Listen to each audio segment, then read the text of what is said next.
Problem से अखोई मसेन पुनः फमिनरका खैमिनरका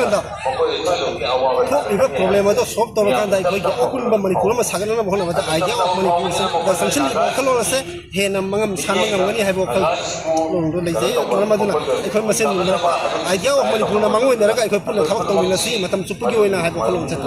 कसी मक्सु मणिपुर मैते पांगल वेलफेयर ऑर्गेनाइजेशन ना इरमदम सिगिदमक अमदी जाति सिगिदमक इरमदम द सिंगरपा खुदिंग मतम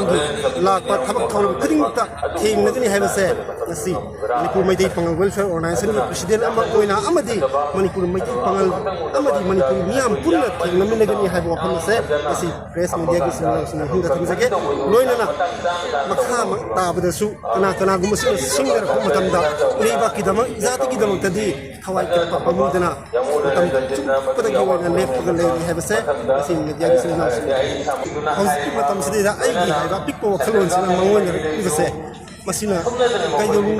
Voya have a home sim and manipulated I lay here. I tried like you know Manipuri have Marwadi, because the Manipuri in Manipuri Zati Kudimakse, Manipuri Masana Teneva, Manipuri they could like have target Manipuri Hanakamata, first priority say Manipuri Kalmani the Kalisi, Manipuri Kandragati, I get people Kalundana Kadun, they call him the Puna him in Lavayarway, Apun Sakana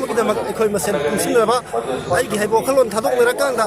I people the Tadong Rasi, equipment and Punsin of Matamadu, Tangalabani, equipment and Punsin and Navagilam, Mangi, Amagidamata, Amagidamata, Puna, Taminasi, have a conversation.